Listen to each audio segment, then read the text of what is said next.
pensei justamente nesse tema para conversar com você. Qual é a anatomia, se nós tivéssemos que descrever de maneira, né, anatômica, ou seja, quais são os contornos, as nuances, os elementos que fazem de um relacionamento destrutivo por conta das brigas. O que vem à sua mente, né? Enquanto você vai pensando aí, eu já queria trazer um primeiro elemento aqui, que é o elemento baseado na nossa conversa de domingo. Veja só, essa ilusão de que casal não deve tratar de questões difíceis, não deve discutir, ou até mesmo não deve entrar num processo ali de conflito, essa ilusão ela é muito perigosa. Por que ela é perigosa? Porque ela faz, muitas vezes, o casal ficar numa oscilação entre a evitação dos problemas, entende? E o outro extremo é tornar esses problemas como algo insolúvel e extremamente prejudicial para o casamento, onde entra num padrão, numa escalada de briga, de agressão, de violência, de discussão, de enfrentamento, de sofrimento. Então, para a gente sair desse pêndulo, dessa oscilação, desses extremos, é muito importante a gente perceber que a discussão, o enfrentamento de questões difíceis, ele é necessário que exista dentro do casamento. Precisa acontecer.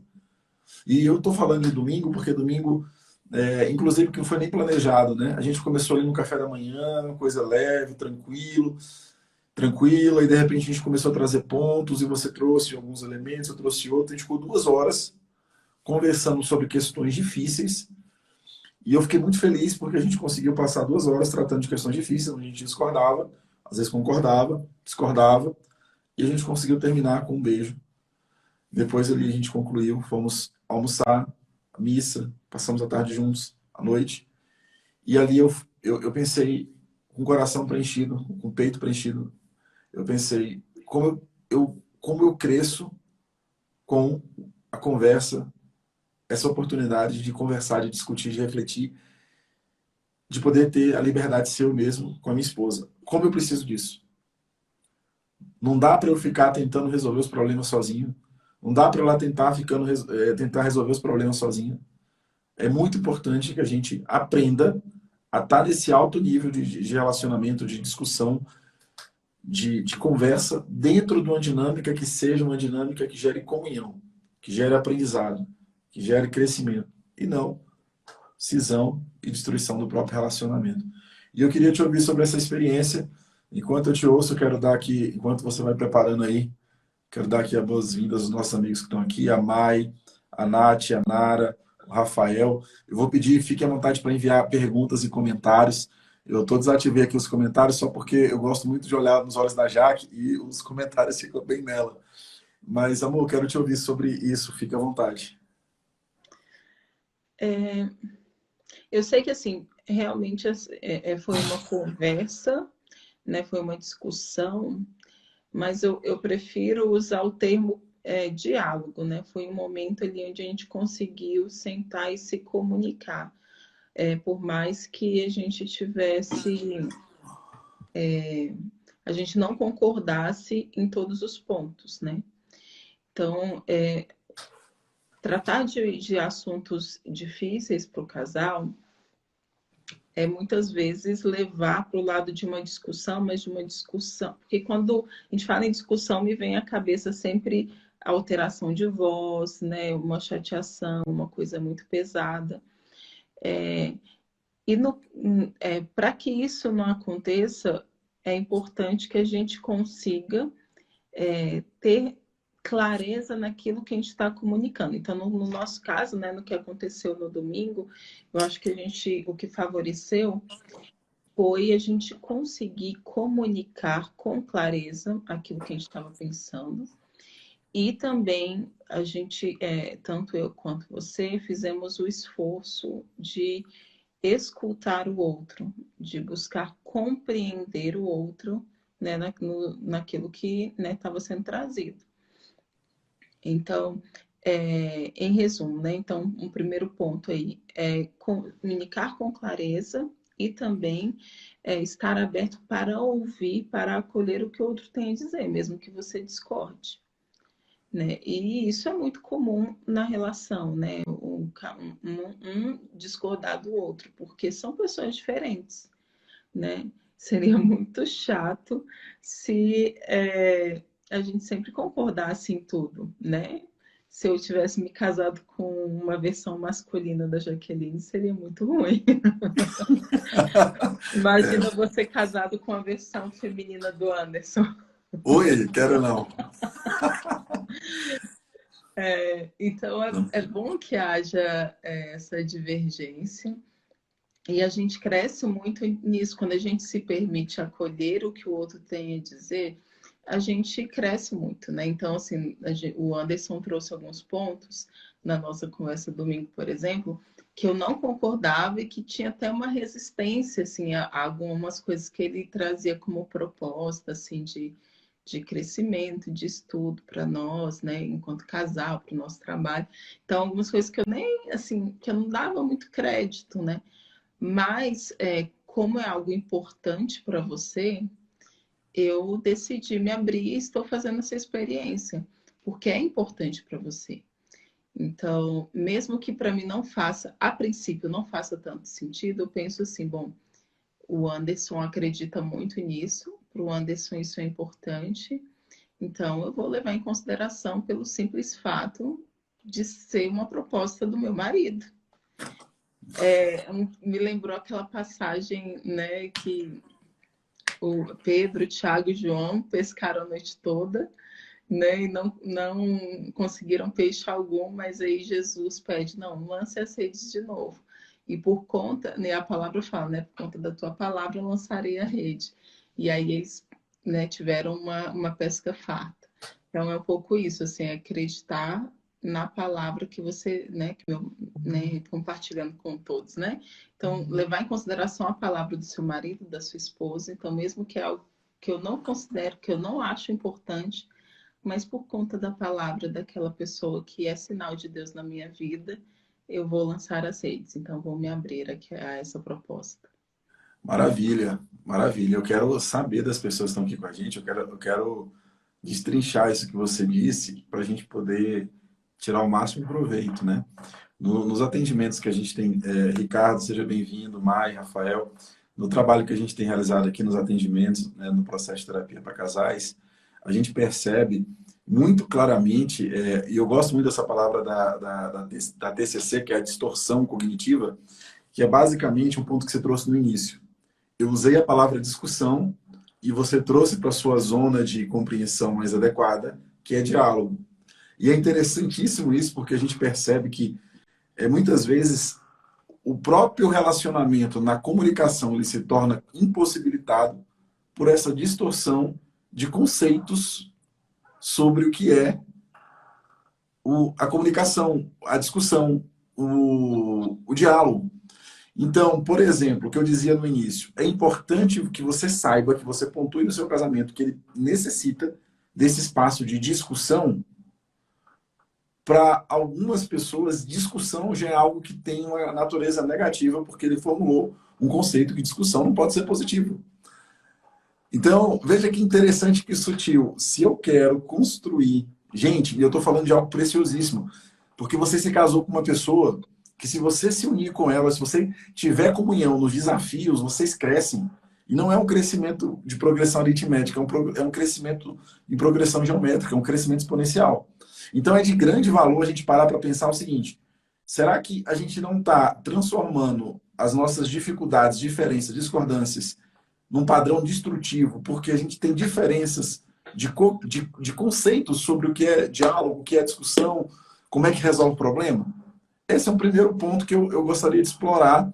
Por quê? Porque quando eu faço esse alinhamento de conceitos, a gente consegue começar a desmontar essa estrutura emocional pesada sobre a discussão. Parece que não, mas a minha esposa aí, como defensora aí da abordagem, né, comportamental da TCC, ela pode explicar melhor.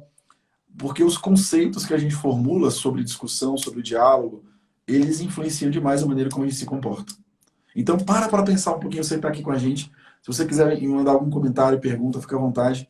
Para pensar, será que o seu desconforto, quando a sua esposa fala assim, amor, precisamos conversar, ou palavrinha complicada. Ai, meu Deus, chega a dar assim um comichão, né?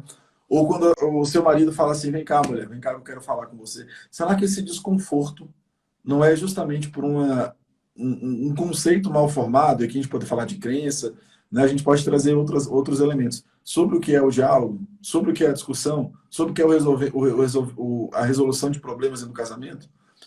Porque isso muitas vezes impede a gente de discutir. Gente, eu digo para vocês de coração, a solução que eu encontro para os problemas aqui de casa, ela é sempre uma solução que, quando a Jaqueline está fora, é uma solução que é sempre carente da contribuição dela e tende potencialmente a ser menor do que poderia ser com a contribuição dela. E a gente pode se acostumar a caminhar assim, tá? Eu resolvo os problemas, não comunico, você resolve os seus. Só que isso impede de você, inclusive no relacionamento, renovar a admiração, renovar o amor, renovar o respeito, renovar o desejo de estar com aquela pessoa, porque você começa a perceber, sabe, a riqueza que é estar com ela, como ela te engrandece, como ela tem um olhar que contribui ali para o seu desenvolvimento. Então, assim, estar nesse padrão isolacionista de resolução de problemas para evitar conflitos é também limitar o casamento, é nivelar por baixo e é correr o risco de tornar o seu casamento insosso. E amor, para te dizer uma coisa, eu estava hoje, fui ao mercado, né? E aí eu lembrei que eu tinha que comprar sal.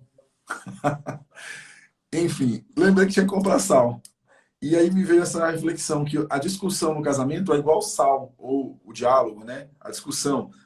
A gente tem que aprender a colocar na medida certa, não tem que ter medo de salgar. Eu, quando como a gente começou a cozinhar aqui em casa, né, quando a gente se casou, eu tinha medo de salgar, porque se eu colocar sal demais, vai ficar muito salgado. Se eu colocar sal de menos, ia ficar insosso. Então eu errava, às vezes eu salgava muito, às vezes eu não salgava e ficava insosso.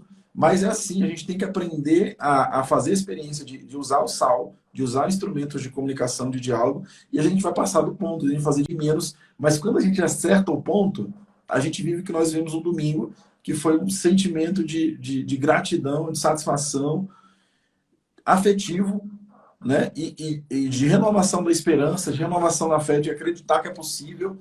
A gente já retomou as lives hoje e a gente quer compartilhar com vocês essa verdade, de que talvez começar com o primeiro elemento anatômico de destrutividade do casamento, ou de destruição do casamento, misturando aqui as palavras, talvez seja o desajuste conceitual.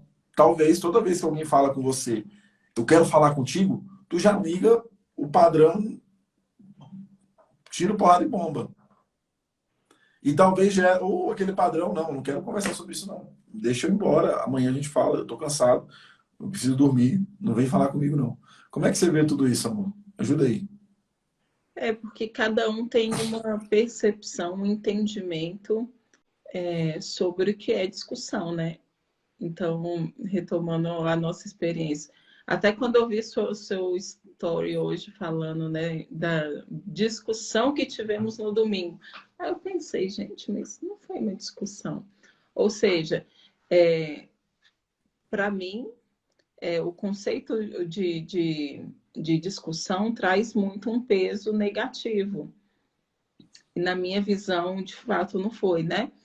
Mas isso acontece com qualquer pessoa, qualquer palavra eu posso ter um entendimento a respeito dela e você ter outro entendimento. Isso não só a palavra discussão em si, mas qualquer outra palavra que a gente possa trazer num diálogo, numa discussão, pode trazer duplo entendimento. Eu lembrei aqui agora de uma vez que o Anderson fez o curso de coach. E aí, quando ele chegou em casa, ele quis aplicar uma ferramenta, acho que é regra para valores, né? E onde a gente define, tá? Por exemplo, não lembro qual foi a palavra que a gente usou na época, mas, por exemplo, para mim, estar perto, estar junto é o quê? Para o Anderson, por exemplo, estar junto, estar sentado os dois no sofá, nós estamos juntos. Mas para mim, estar juntos é estarmos conectados, conversando, assistindo a mesma coisa, estarmos juntos. Não basta estar do lado, isso para mim não está junto. E eu lembro que a gente conversava bastante sobre isso no início do casamento, porque para mim estar junto era uma coisa, para o Anderson estar junto é outra coisa. E isso pode sim acabar trazendo conflitos na relação. E aí vem aquela questão que eu falei no início, fazer um esforço de compreender o que o outro está querendo dizer. Peraí, o que você está me dizendo, eu estou entendendo tal coisa. É isso realmente que você está querendo dizer? Devolver, sabe, essa compreensão para o seu marido, para sua esposa, quando vocês estiverem numa conversa, porque isso ajuda você a compreender o que o outro está querendo dizer. Esteja sempre pronto para falar com o seu marido, com a sua esposa, querendo construir ponte, não muro, né? E o que a gente observa aqui, porque o nosso papel, enquanto terapeutas, no acompanhamento que a gente faz aqui para casais, é um papel muitas vezes de estar na posição de observador, de se permitir ser esse espelho, para que a pessoa mesmo enxergue o que está, né, prejudicando e levando o casamento a essa situação de conflito e destruição. E muitas vezes a questão é o diálogo. No sentido de, seu esposo está trazendo uma questão conflituosa, procure ser ponte para aquilo, para resolver aquele conflito. E não um muro, para gerar mais dificuldade. E o que a gente percebe é o contrário. Parece que as pessoas se casam e esquecem que se casaram com o intuito de se amarem, de construírem algo juntos.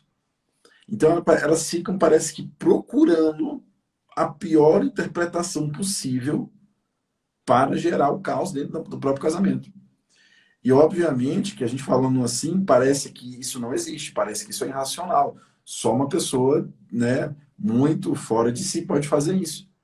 Mas, às vezes, a gente cria esse cenário belicoso de guerra pelo discurso, pela conversa, porque a gente está transferindo para fora aquela guerra interior. Então, eu não quero ter paz, eu não quero ter uma comunicação que gere paz, que gere comunhão, que gere, entende, uma unidade. Eu quero mesmo guerra. E às vezes eu quero guerra dentro de casa e uso a comunicação para isso, porque dentro de mim, e eu percebo isso muito nos homens, dentro de mim, é como se fosse uma panela de pressão, dentro de casa eu tenho que descomprimir, e descomprimir é transferir para as pessoas que estão dentro da minha casa toda aquela confusão interior. E aí começa um processo de descompressão, que a pessoa começa a transformar a comunicação num padrão destrutivo. Então, é importante você ter isso que a Jaque falou em mente, de que, cara, o que essa pessoa está me dizendo, essa pessoa que eu amo, será que eu não posso ter a melhor interpretação possível? Será que eu não posso ter uma largueza, né? A largueza de alma, né? Que a gente chama de magnanimidade. Ou seja, ter uma compreensão pacífica, uma compreensão amorosa, uma compreensão paciente, uma compreensão cheia de afeto, para que aquilo ali se torne a melhor forma de construir uma ponte dentro do casamento. Porque quando o casal está nesse balanceamento, é muito difícil passar do ponto. O passar do ponto constante, o que é o passar do ponto? É a sua fala agredir o outro, a sua fala desrespeitar o outro, a sua fala criar um muro. Esse partir do ponto é justamente quando a sua comunicação e a sua forma de se relacionar dentro do casamento já está contaminado com essa desordem interior. Então você está, muitas vezes, ali com a raiva armazenada, sem depurar aquela raiva, com uma insatisfação, muito autorreferente, muito olhando só para os seus desejos, muito olhando só para as suas vontades. E você começa a usar a comunicação como se fosse uma criança birrenta. E a gente tem propriedade de falar em criança, né, amor? E o nosso filho de 8 meses, ele usa a comunicação dele para falar que tá ruim, que não tá legal, e ele joga pra gente o choro madrugada, 1, 2 da manhã. E às vezes a gente olha para adultos e percebe que eles estão nesse nível de uma comunicação que não está sendo feita para construir ponte, mas sim para criar barricadas, né? Criar muros, assim, criar trincheiras e gerar uma impossibilidade desse relacionamento que gera vida, né? E quem perde muito com isso, né? Quem é que perde com isso, né? Não tem vencedor. Se você humilha a sua esposa com a comunicação destrutiva, se você controla o seu marido por uma comunicação destrutiva, os dois estão perdendo. Porque ele pode baixar a cabeça, ela pode, né, se anular, né? Poderia falar o contrário, né? Sem querer estereotipar, poderia ser o contrário. Só que os dois perdem. Porque ao longo prazo, ninguém suporta isso, né? Uma comunicação massacrante, onde eu não tenho espaço, onde eu não sou percebido, onde eu não sou valorizado, onde aquilo que eu digo não tem importância, onde o outro está sempre usando para me ferir, com indiretinhas, com coisinhas, sabe? Com palavras, até mesmo, e uma coisa que me espanta é casais que amam falar palavrão pro outro, que usam do palavrão, assim, daquela palavra grosseira, sabe? Isso, eu estou tentando, amor, trazer elementos dessa anatomia, né, que destrói o casamento, né?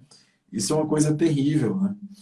E comportamentos assim acabam, destroem tanto um quanto o outro e também acabam impactando assim, gravemente a vida dos filhos, porque isso de alguma forma está sendo percebida pelos filhos e está sendo elaborada, entendida com a cabecinha deles, de, sei lá, 1 ano, 5 anos, 10 anos, com uma compreensão muito limitada das coisas e que pode acabar servindo ali como uma base para a forma como ele vai lidar com os relacionamentos, com a vida, né, no futuro. Sim. Então, realmente é algo muito grave.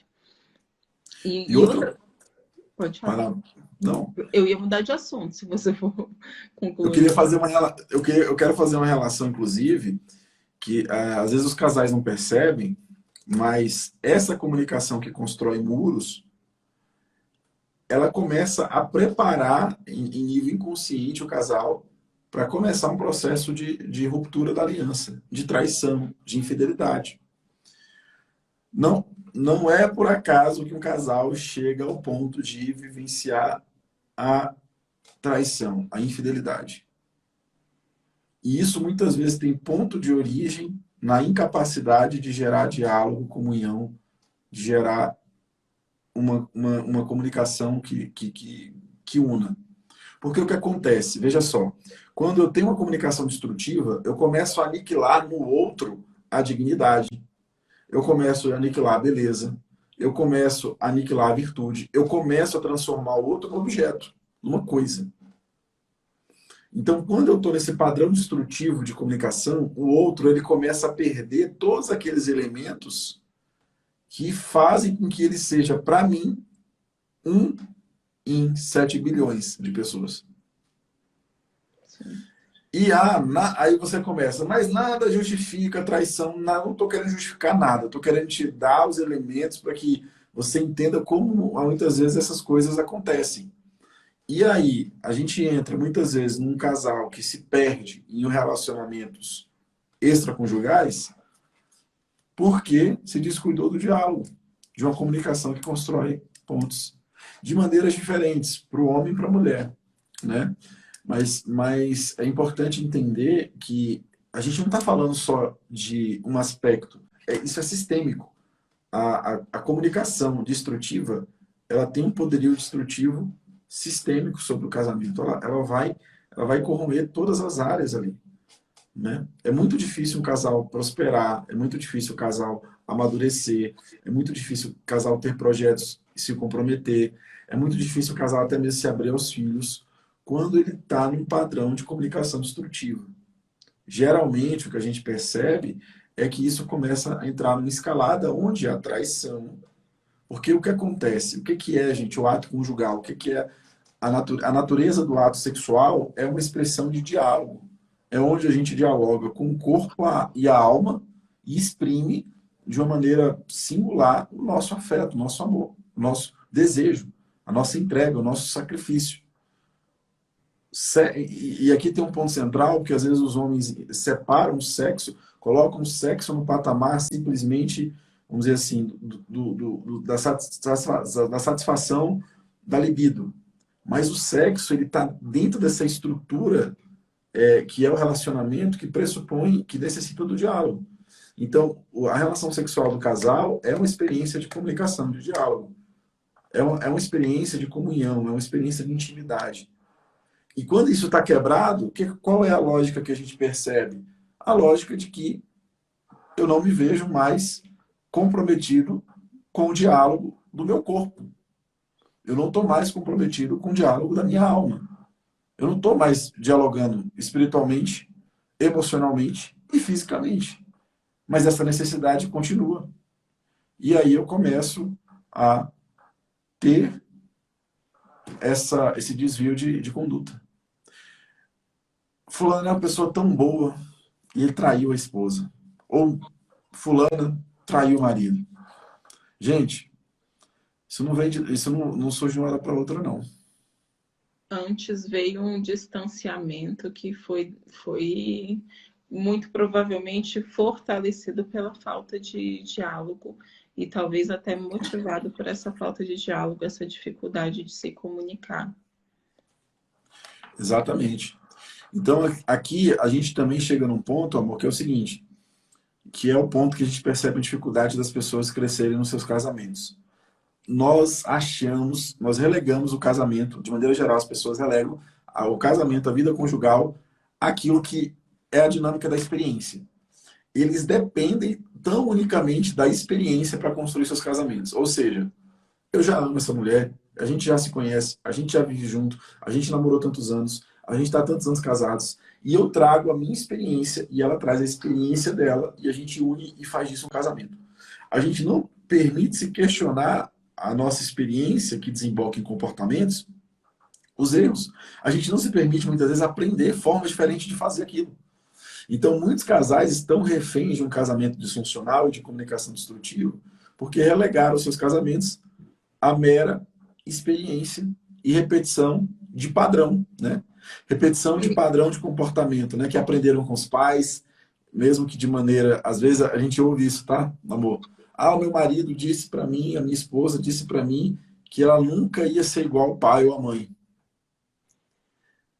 Só que a gente percebe que aquilo está tão introjetado em nível inconsciente que ela começa e ele começa a repetir os padrões de comportamento disfuncionais que percebia que não era adequado nos pais dentro do próprio casamento. Sim. Ou, em outras palavras, para ser mais direto, gente, não faz sentido a gente investir rios e rios de dinheiro em tanta coisa, em carreira. Eu queria mostrar os meus livros aqui. Boa parte dos meus livros aqui falam sobre relacionamento. Aprender a se relacionar. Isso é vital. Isso é vital. Essa live que a gente está trazendo hoje aqui, ela tem um caráter vital. Porque senão eu chego ao ponto, e as pessoas têm conclusões, né? Muito. A gente começa com o raciocínio errado e a gente chega na conclusão errada, né? E a gente chega à conclusão de que, não, eu escolhi errado. Não, essa pessoa não é a pessoa da minha vida. Não, estou aqui casado há 30 anos e agora meu raciocínio é de que esse casamento não é aquilo que eu quero para minha vida. Né? Cheguei nesse tipo de reflexão. Você estava falando aí, assim, de repetir padrões aprendidos, né? Sim. Isso muitas vezes não é consciente mesmo, não. Acontece que quando a gente entra numa dinâmica familiar, naturalmente aquilo que a gente vive no casamento vai servir como gatilho para experiências que nós vivemos, né, na nossa primeira família, ali com nosso pai, nossa mãe, irmãos. Então, naturalmente, esses gatilhos vão acontecer. E aí, para que a gente consiga lidar com isso, uma forma é estar atento às suas emoções, aos seus sentimentos. Às vezes a esposa pode falar algo muito simples, né, sem intenção nenhuma de magoar, de ofender, e você recebe aquilo e já se magoa, se fecha, sabe? Você percebe uma emoção, um sentimento desproporcional àquilo que você ouviu. Então, esteja atento aí. Questione esse sentimento, questione essa emoção. Mas peraí, o que está acontecendo? Por que eu estou me sentindo assim? Por que está tão intenso, está incomodando tanto isso? Por que uma pasta de dente aberta incomoda tanto? Por que uma fala talvez um pouco mais alterada, um volume de voz um pouco mais alto, incomoda tanto? E estar atento para conseguir resolver a partir do diálogo. Então, olha, amor, quando você fala dessa forma, me incomoda muito e isso me remete a, por exemplo, que minha mãe gritava comigo. olha, amor, quando você me cobra, quando você me pede algo dessa forma, eu me sinto cobrado. E eu não me sinto bem com essa cobrança. Então, esteja atento, atenta, às suas emoções. Essa é uma forma de você conseguir perceber se o que está provocando tanto conflito no seu casamento não são esses gatilhos relacionados à sua família original, né? Porque a Perfeito. gente traz para o nosso relacionamento problemas que não são nossos, conflitos que não são nossos. Então, esteja atento, essa é uma dica que a gente dá para que isso não aconteça, né, no seu relacionamento. E aí, já que você trouxe esse ponto, eu também queria trazer alguns elementos de mais assertivos, assim. Gente, é vital para que a nossa vida floresça, para que a gente prove e se sinta saciado do fruto do amor de maneira poética, a gente precisa, é necessário a gente aprender a criar esse elo de comunicação poderoso, potente, que tenha, que seja aterrissado na realidade, que lide com as questões difíceis da vida. Eu me sinto muito mais empoderado, fortalecido, animado quando eu consigo falar com a minha esposa de coisas difíceis, que estão doendo, que eu sinto medo, que eu sinto dúvida, que eu tenho dificuldade, que eu tenho vergonha. E falando com ela, encontrando espaço de não ser culpado, de não ser criticado, de não ser desencorajado, aquilo gera vida, gera luz, gera intuição, gera verdade, gera fé, gera alegria, gera força. Então a Gera gente está conexão. gera conexão, a gente está vivendo sem isso, não faz sentido. Então, assim, aqui eu quero colocar um exercício concreto, que é um exercício que nos ajuda a melhorar a qualidade do nosso diálogo dentro do casamento. Veja só, é um exercício de observação da natureza. Anderson, calma, calma que eu vou explicar. A natureza, ela tem dois movimentos vitais de vida que você tem. Se você colocar a mão no seu peito, você sente isso. Primeiro é o movimento de expansão e o movimento de retração. Esse movimento de expansão a gente chama de um movimento de divergência. É um movimento de várias possibilidades. E o movimento de retração é um movimento onde a gente começa a fazer essa convergência. A natureza, ela está a todo momento pulsando. Dia, noite, né? Vida, morte. Calor, frio. E dentro do casamento, é permitir, a partir dessa observação da natureza, do movimento da natureza, é permitir que o casamento tenha esse espaço de pulsão. Vida, morte. Entende? Vida. Então, como é que você pensa? Ter curiosidade de observar o outro. O que você acha disso? Qual é a sua opinião a respeito? De permitir olhar para o outro nesse movimento de diferença, de vida. A diferença do casal é vida para o casal, não é morte. Então, observa o ponto que ele está trazendo. Tenha curiosidade sobre aquilo. Investigue. Pergunte. Não queira ser apressado demais em julgar, em negar, em dizer o seu desconforto. Comece a explorar. Nessa exploração, permita também colocar o seu ponto. Sem querer ter razão, sem querer dominar, sem querer agredir. E depois vai trazendo isso para um ponto de entendimento. Vai costurando. E fazendo isso, gente, de maneira leve. Porque lembra do pêndulo que eu estava dizendo lá no início? O pêndulo de muitas vezes transformar a comunicação no inferno, que a gente está toda hora querendo essa DR, e de pronto o pêndulo não querer falar nada, uma evitação. A gente vive nesse pêndulo porque a gente tira a comunicação do seu elemento natural e vital. Nós somos feitos para nos dialogar. Só que a gente não é feito para ficar discutindo, tendo DR o tempo inteiro. Então, às vezes, é trazer a comunicação para essa leveza, para essa serenidade, para esse exercício de fé. Às vezes, a sua incredulidade, o seu medo, a sua angústia, o seu apego, você está jogando na comunicação para o seu marido, para sua esposa. E ninguém tem saco de ouvir uma pessoa que não tem fé na vida. Ninguém tem paciência para ficar ouvindo lamúria, o livro das lamentações. Então, às vezes, o seu marido, a sua esposa não quer te ouvir porque você é um homem incrédulo, uma mulher incrédula, cheia de medo, cheia de apego e fica vomitando isso. Isso não é comunicação. traz para a leveza. E que leveza é essa? É a possibilidade de ter uma comunicação onde você abre o seu coração, livre desse medo, livre desse apego, onde você observa o outro, sem apego, sem amarra, e onde você começa a fazer esse movimento de construir de uma forma tranquila, de uma forma desapegada. Você não vai encontrar uma resposta, talvez naquele primeiro momento, vai vir no segundo, vai ser num ritmo talvez um pouco diferente do que você imaginava, e você vai ali nessa naturalidade, trazendo elementos de bem-estar, de satisfação, trazendo elementos que não necessariamente são aqueles que você aprendeu a construir seu casamento até agora. Que toda vez que vai comunicar tem que ter um barraco.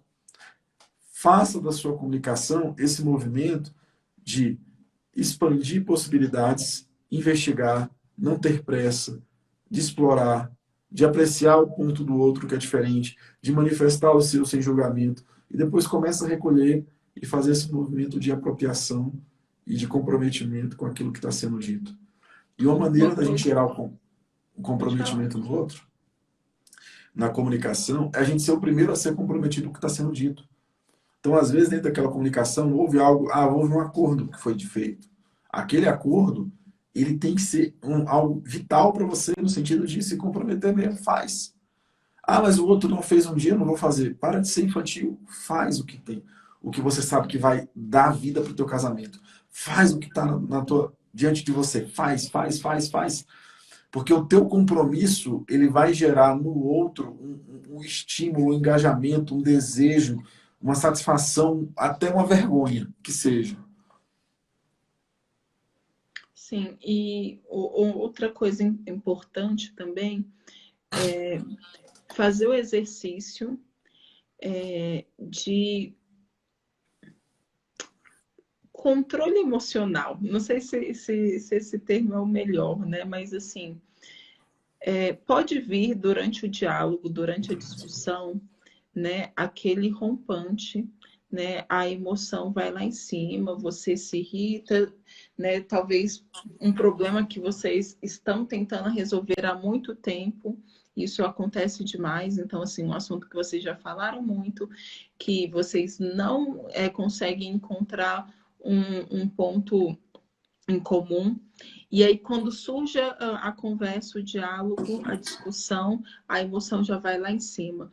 E aí a gente acaba agindo muito por conta da emoção, então, ali de uma raiva, de uma frustração, e acaba perdendo a linha da conversa, né? O diálogo acaba sendo improdutivo, porque ali você já se irou, já ficou com raiva, já se frustrou, e aí quando você sente essa raiva, essa frustração, você assume uma posição de defesa.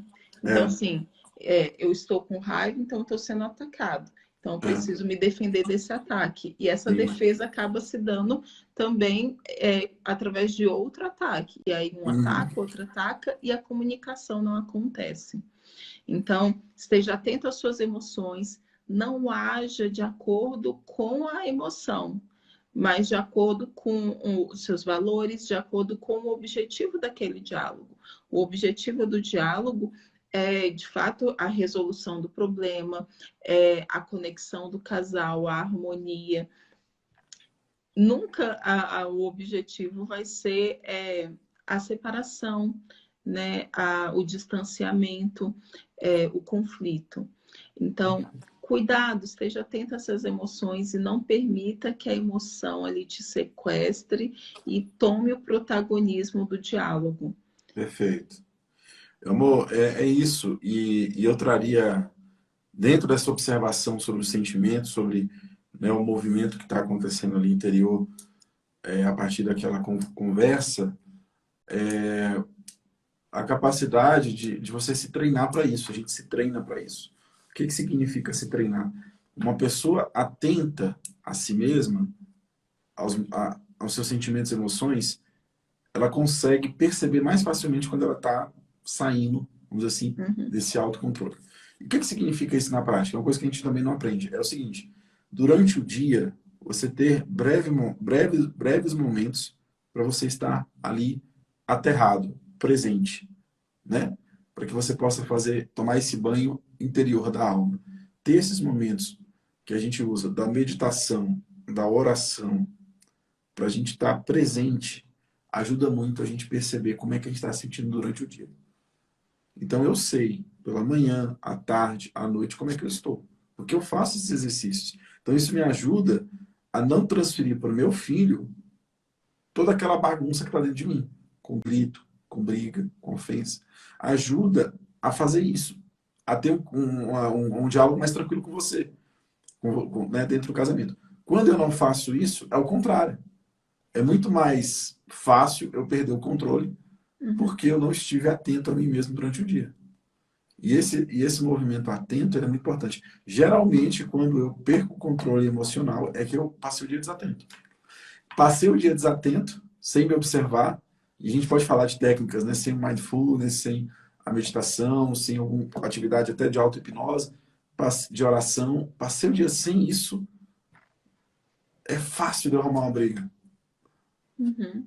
E fazendo isso também, você está exercitando esse autocontrole, porque durante o dia você está ali atento, percebendo o que você está sentindo, como você está lidando com essas emoções, e aí isso serve como um treinamento, porque aí quando chega a discussão e você precisa dessa atenção maior às suas emoções, isso você já conseguiu praticar antes, então vai ser muito mais fácil do que se você simplesmente chegar na discussão e ali na hora tentar se controlar.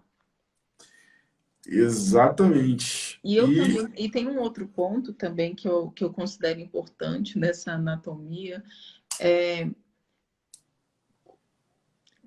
tentar reservar, identificar o momento adequado para que esse diálogo aconteça. Então, assim, você, digamos que eu estou aqui ansiosa para conversar alguma coisa com o Anderson, então eu estou só esperando ele botar o pé para dentro de ou desabafar, vou falar tudo que eu quero dizer. Essa não é uma Tipo aquela escolha. Todo Mundo Odeia o Chris, né? Oi? Tipo aquela Roxane, né? Todo Mundo Odeia o Chris, né? Isso, tipo, dou uma de Rochelle e Roxane. despejo tudo em cima do Anderson. Essa não é uma estratégia muito inteligente, porque para tudo existe um momento adequado. Sim. Por exemplo, eu também não vou discutir ou ter um diálogo sobre algo importante, algum problema que a gente está tendo, na frente da minha mãe, né, na frente do meu irmão, ou na frente dos meus filhos, enfim. É preciso criar também um momento, uma situação adequada para que esse diálogo seja favorecido. Deixar o diálogo lá para 11h30 da noite, os dois cansados. Será que vai ser o melhor momento, ali a situação, o ambiente favorece para que o diálogo aconteça, para que a comunicação, a compreensão mútua aconteça? Não, né? Então é importante também pensar nisso. Eu tenho algum problema, que tem esse problema que a gente precisa resolver, que a gente precisa sentar e que é muito difícil para nós tocarmos nesse assunto. Então escolha também um momento adequado para isso, né? Não vai Perfeito. fazer de qualquer jeito, né? Se fizer de qualquer jeito, corre o grande risco desse diálogo, dessa discussão, desandar e não ter nenhum resultado positivo. Perfeito, perfeito. E para fechar esse ponto que você trouxe, porque tudo se conecta, né? Quando eu tenho essa estima pelo outro, o amor, o desejo de construir pontes, quando eu me observo, quando eu uso todos esses elementos que a gente trouxe aqui, é difícil eu entrar nesse padrão de jogar no outro uma bomba atômica, né? Você está chegando em casa e é uma bomba atômica, puf! E eu gosto muito de uma passagem bíblica aqui de Filipenses, que é belíssimo esse texto, porque Paulo ele fala sobre a comunhão em Cristo e ele traz justamente um propedêutico, o primeiro passo para a comunhão com Cristo, essa comunhão de quem se coloca debaixo do seu senhorio, a comunhão entre os irmãos. Isso aqui tem toda uma coerência bíblica, porque São João vai dizer que se você diz que ama a Deus que não vê e odeia o seu irmão quem você vê, você é mentiroso. Amar a Deus sobre todas as coisas e o próximo como a si mesmo. Então, a gente percebe nesse trecho aqui algo riquíssimo para relacionamento conjugal, para o casamento. Olha só, Filipenses 2, verso 3. Nada façais por rivalidade ou vanglória, mas com humildade, cada um considere os outros como superiores a si. E não cuide somente do que é seu, mas também do que é dos outros. Tende entre vós os mesmos sentimentos que havia em Cristo Jesus.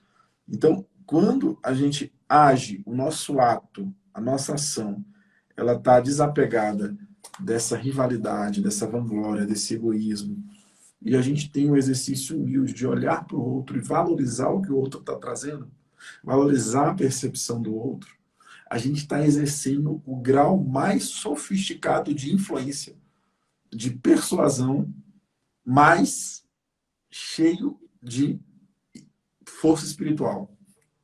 Então, se você quer que o seu marido, a sua esposa, beba na sua mão, aprenda a ter esse movimento do coração de desapego, de humildade, de benevolência, de amor, de sacrifício, de doar-se, de ter o interesse dele como interesse seu, a visão dele como algo que você valoriza.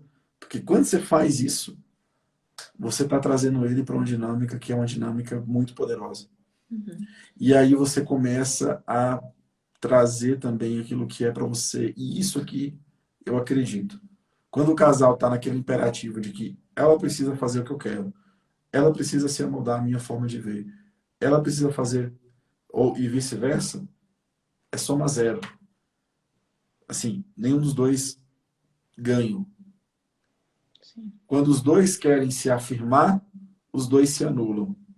Quando os dois permitem-se se entregar, multiplica. E o casamento muitas vezes se torna uma experiência de profunda frustração, porque a gente está querendo se afirmar, querendo anular o outro. Então, quero me afirmar com a sua anulação. Faça a minha vontade. Viva a sua vida em função dos meus caprichos. Aí é terrível.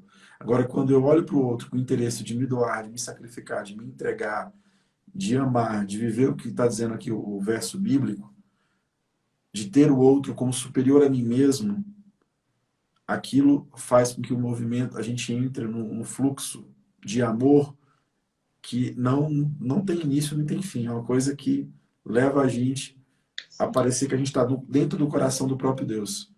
Né? Deus é Pai, Filho e Espírito Santo, 3 pessoas e um só Deus. Justamente porque é amor. Então você não consegue separar o Pai do Filho e do Espírito. Né? Eles estão intimamente ligados. Né? Estão intimamente ligados ao ponto de serem uma só pessoa. Da mesma forma, não é possível separar o homem da mulher quando eles estão unidos, eles são uma só carne. Né? Eles estão dentro desse mistério. Amém. Amém? Que Deus nos abençoe. Obrigado a você que esteve aqui com a gente. A gente gosta de falar, né, gente? Nem ouve vocês, mas a gente espera que tenha contribuído e agradecer vocês que estiveram aqui com a gente. E nos encontramos nas terças-feiras da vida. Os meninos dormiram hoje cedo, glória a Deus. E foi muito bom. Obrigado, eu amo você. Tchau. Tchauzinho. Boa Tchau, noite, tchau. pessoal. Boa noite.